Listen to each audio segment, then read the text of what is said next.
Hi there. Today we are making Channa Masala. In the last video we made the masala, which was the spice paste for this, and today we're going to actually make the recipe. And it's a bit longer than some of my other ones, but it's really not difficult, so please stay with us because Channa Masala is an iconic recipe and there's a reason it is so good.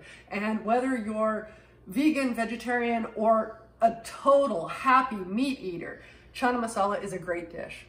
And so let's get started with it. What I did before we started filming was I took one medium-sized onion and I cut it into half rings. So not a full circle, but like the half, rainbow style. And I caramelized it with a tablespoon of veg oil on a fairly low medium heat for just under 20 minutes. That's what it took to caramelize this the way it is. Yeah, very nice. Okay, now we're gonna put that off to the side. I just wanted you to know that was the one thing we really didn't have time to do that on camera, so I needed to do that first. But I also want to let you know that say you have friends coming over and you're making, well, say it's not COVID anymore and you have friends coming over. Say you have friends. Well, there's that too. And you want to make Channa Masala for your friends or whatever. You can make the masala, as we did the other day. You can make that whenever. You can make it a week in advance. That's just fine. You can also caramelize your onions earlier in the day. You could even do them the night before and put them in the fridge. So this doesn't have to be a part of it taking so long to make dinner kind of thing, right? Get it out of the way. Do it another time, okay? So that's done. Let's get on with making our paste. So what we've got here is we've got another medium onion cut into rings, and obviously this one is raw, and we're going to put it in the food processor to make the paste that we start with. This is 3 cloves of garlic, peeled and very coarsely chopped, and a cube of ginger that was peeled, and it was probably, I'd say it's about 1 inch cubed. To give you an idea, it's really hard to talk, if I'm not doing weight, it's really hard to be specific about that. So that goes in as well. And we're gonna put the lid on. Oh, we're not plugged in. Oops. You could put these guys in too, yeah? No, not yet. Not according to the handy dandy recipe that you gave me, Rob, because this is actually Rob's recipe. Oh, you're doing it wrong. But this is what you told me to do. Okay. So, so we're going to put a little bit of water in here. I'm going to start with about a tablespoon. And we're going to blend this into a paste. I'm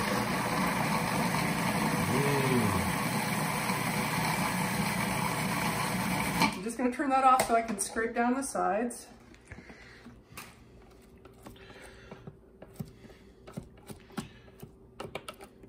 Now, in some of the Indian grocery stores, you can buy ginger and garlic paste already pre-done. But in my experience, it always tastes better when you do it yourself. You can actually buy that here, and I don't like it. Yeah, it doesn't taste as good. I think they put something, first of all, the flavor is deadened. Yeah. It's not as sharp, and I think they put something in as a preservative that I don't like either. All right. Well, that's pretty paste-like. That is fairly pasty. So then the next thing we're going to do is put in the entire batch of garam masala that we made in the previous video. So if you, you know what? I think I'm going to measure this, and I got a reason why here. If you were to make a, say, quadruple batch of that masala, did I say garam masala? Because it wasn't. It's Channa Masala's masala. If you made a large batch, you wouldn't then know how much to add here. So the batch that I made, if you go based on the batch that I made in the video, then use the whole thing. But otherwise, if you've made a big batch, that's almost 3 tablespoons. That's about right. 2.5 tablespoons of this particular masala. Then we're going to put in turmeric. That's a teaspoon. And as always, all the amounts will be down below. And then this is Kashmiri red chili powder. Now, Kashmiri chili powder is really different from other chili powders. It's not quite as hot. That doesn't mean it isn't hot. It's hot. It's just not as hot as a lot of the other Indian chili powders are. So they use a slightly more mild chili for this. So seek out a bag of Kashmiri chili powder. You can keep it in the freezer and use it whenever you need But it. you could use cayenne too, just use less. Okay, so this is important for color more than anything else. Well, no, there heat. is heat in this as well. So cayenne is definitely hotter than this. So if you're going to use cayenne, use less than I put in the amount below. Oh, it's also colorful. It sure is. So let's blend that together again.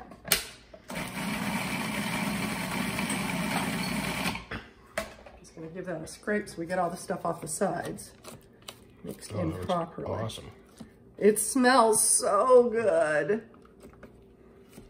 Cumin and coriander. This is so typical of a lot of Asian or South Asian things where you make a paste of some sort and then you heat up the paste and fry it up and then you add a liquid like coconut milk or anything like that. But this is the foundation for a lot of stuff. And in India, when we lived there, every housewife had what was called a mixie, which was kind of like a food processor, but not the same thing.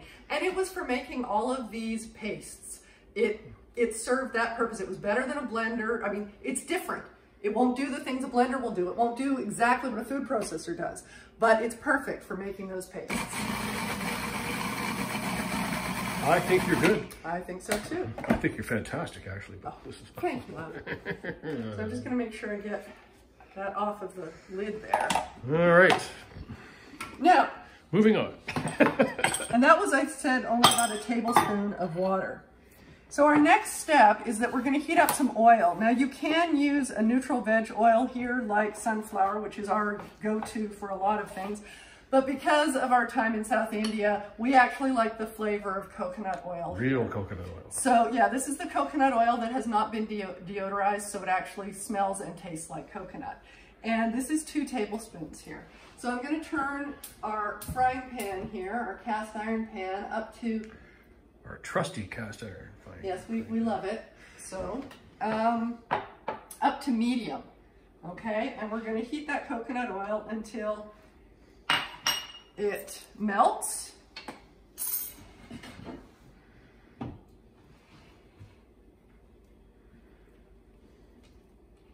And then we're going to add to it brown mustard seeds and a little bit of hing. Hing is also called asafoetida, and this is what a jar of hing looks like. Do I have the front there? It's lovely. Yeah. Yes. So it always seems to be in a yellow thing. I think it, regardless of whatever brand it is, they put it in the yellow plastic jar. And if you look in, it's yellow in there as well. Not yellow like turmeric's yellow, it's like a pale yellow. And it's some sort of a derivative of tree gum of some sort. It is a gum. We actually at one point had a whole chunk of asafoetida that you can grate, but it's much harder to deal with. This stuff is way easier and is nice and fine and powdery. It's got this funky smell. There's no other word. Nothing smells like hing. It's good like funky. Hing. It is a good funky. And we're going to put a pinch in here, and what hing does, it has this sort of funky contributing factor, but apparently it's also supposed to be good for the digestion of beans and other legumes. So it's one of the reasons why you'll often find hing in Indian recipes, and I highly recommend you have a jar. It lasts forever because you only ever use a little bit. So our coconut oil is melted there. And black I'm going mustard, to there we are. Sprinkle in those mustard seeds. And what do you think, Rob, about like that? Yeah, a little pinch is good. There we are. Very nice. Little bit of hing. Stir it around. So when this is a tricky bit though, because you got to get them to the point where they start to pop a bit, right? You want them to pop, but you don't want them to burn. Exactly. And that's all about what temperature is your pan and what temperature is the fire underneath or element underneath your pan. So that's the big thing. We used to, in India, when we were being taught how to cook a lot of these things, yes, I'm leaning in with my ear, just like when I toasted the spices, I was leaning in with my nose, because you cook with all of your senses. Your eyes help, but we're waiting to hear the pop. I don't hear the pop.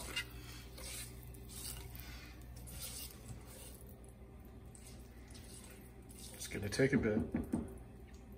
The thing is, I would rather it take a bit than burn this, because I have burnt mustard seeds before and they're not really very nice when they're A little bit nasty. But I do remember this in India with our friends waiting. And we wait. We need the game show music now. Dun, dun, dun, dun, dun, dun, dun, dun, dun, dun, dun, dun, dun, dun, dun, dun, dun.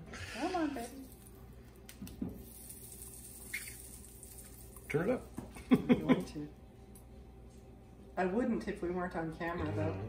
I'd be patient if we were not on camera, but it's a little hard to do that with you guys waiting on us, right? I'm hearing a little snap, crackle, and Yes, perhaps even a I think pop. that's actually underneath. Come on, baby. It's like waiting for water to boil. Come on. Okay. I don't want that up that high. I'm concerned about it. And I think I'm hearing the pop in there now. I want to be able to give it to you, but I don't know if you can hear this. Is it bubbly? Can you hear those? Crunchy, You can cracky? see them jumping around a little bit usually, but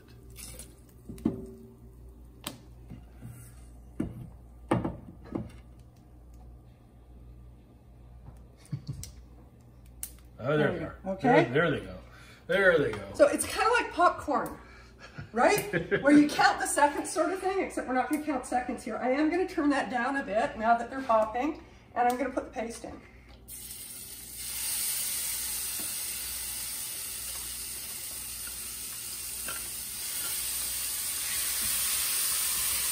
Oh my goodness. The smell that's coming out of there is amazing. I feel like Mark Weems all of a sudden. Ooh, oh. You just gotta lean your head off to the sides there and go, Okay. oh man. So, Oh yeah, that does smell pretty. doesn't that smell amazing? Okay. So we do not want this to burn. That would be bad after all the work that we put into carefully toasting those spices and then popping the mustard seeds, right? What do you think? Is that a good temperature, Rob? Yeah, we might want to come back in a couple of minutes and go on to the next step. Okay, so what we're looking for here is what they say in India is you're waiting for the oil to come out of the spices, and we'll show you what that means in just a minute. We'll be back. Hi there, we're back, and it's only been about 7 or 8 minutes, and we wanted to show you what's happened to the paste while it's been cooking. So you can see, well, maybe you don't remember, but it's a much darker color than it was, and the smell coming off of here is amazing. And if you look, these little areas where it's bubbling up, that's the oil coming off. And so this is, the paste has reduced, it's gotten thicker because the water has cooked off, the moisture has cooked off of it. And the oil is starting to come out and it's a darker color. So that's where you want it to be before you move on to the next step, okay? The next step is to add some tomatoes, fresh tomatoes. And usually we use Roma tomatoes for that, but today we didn't have any and we had a beefsteak, large beefsteak tomato, so we're using that instead. So I'm just gonna pop that in there and give it a stir around. And you're just getting, you're starting to get the tomatoes to break down here. That's the point. And we're going to be adding all the other ingredients one at a time. And I was just talking to Rob about that. It's similar. Marcella Hazan, who wrote one of the best, maybe the best Italian food cookbooks, The Essentials of Italian Cuisine. That's the one. And I have one of her recipes that I'll link to below, which is for her tomato sauce, is that everything should be, each ingredient should be put in at its own time and let it do its thing with what's in there before you go adding everything else in. You know, could you just dump it all in? Yes, you could, but according to Marcella and a lot of Indian cooks that we know, you need each step to take its time and do its thing. And that the flavor is much better at the end if you have the patience to be able to do that. I think it's starting to break down a little bit. I'm actually going to turn it up just a touch because we got it pretty low. You could probably combine everything now. And I'm going to add those. No, add those last. Okay. Sorry. Chickpeas next, according to Rob. Chickpeas Nazi. So that was 1 can of organic chickpeas that had been drained.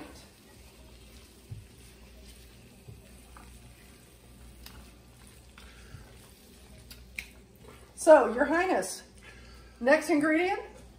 It's totally up to you at this point. Except that you just told me it I know, but you asked me how I do it, that's how I do it. But that's... So, do I add the onions? You could add the onions. It probably makes some butterall difference right now, but... Just got to get it up to a simmer. Well, we can't get it simmering until we got the water in there, so... That's right. Our 2 ingredients left. 1.5 cups of water and salt. The salt is going to be to taste, obviously. You can add that later. You do you. Yes, I'm not going to add that right this minute. You can see, though, this is already starting to look more like a curry. That was air quotes, but you couldn't see my hand. A curry. Channa Masala. And, lost a chickpea there. So I'm just going to add the water here. And water is one of those wonderful ingredients. If it gets too thick, you can always add a little bit more. I'm thinking maybe, Rob, is that good, or you want the whole cup and a half? I would add the whole thing. Let it simmer down, and then you can always take the lid off and reduce it some more later. Okay. That's how you get the gravy. Yes, and that's going to help the tomatoes break down as well, right? Exactly. So what we're going to do is bring that up to a simmer. Look at that. We're just mixing it all up. It smells amazing. I wish we had the smell-o-vision for you. And the tomatoes will break down into a homogeneous kind of thing when we're all done here, so you won't even see the chunks there. Yes, they'll break into the gravy. That's right. We're going to bring that up to simmer. We're going to put a lid on it. Put a lid on it. And, oh! I'm getting ahead of myself there. Symphonic cymbal player. So, I'm going to bring that up to simmer, put a lid on it, and it should take about 30 minutes. And we'll come back and talk to you then. So we're back, and it's been about 35 minutes, and I want to show you what's going on here. Look at that. Oh, yeah. I wish you could smell that. It smells amazing. And you can see, okay, sure, maybe there's little tiny bits of tomato in there, but Rob was quite right that they pretty much disappear into the gravy. And that's a good consistency for the gravy as well. It's thick, but it's runny enough to cause a loveliness over your rice or for sopping up with your chapati. I actually like it a little bit thinner, but... really? Yeah, just I like it like that. And I'm making it this time. There you go, you're in charge. So I'm going to put a bit of salt in here. And again, Rob would put more than that in. I go lighter on salt, he goes heavier. That's up to you. And one of the things that you can do at this point, now that you're right at the end, is you can add a bit of yogurt if you want it to have a bit of a creaminess and a tang to it. But if you're going to add, we're not going to do that tonight. We don't feel the need for that, but it is a thing that is sometimes done. If you're going to add yogurt to this, add it right at the end, because adding yogurt to a hot dish can sometimes, if you keep cooking it, it can break. It can look like it curdles, and that's not very attractive, even though it's still very tasty. So I would just say, caution you, if you're going to add some yogurt, add it right at the end.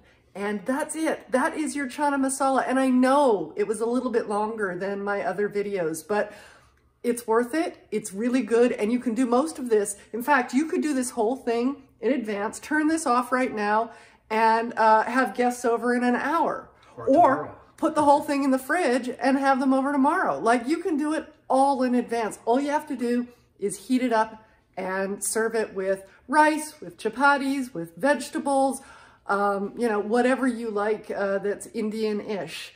So there you have it. That's Channa Masala, and I hope you make it. Do it.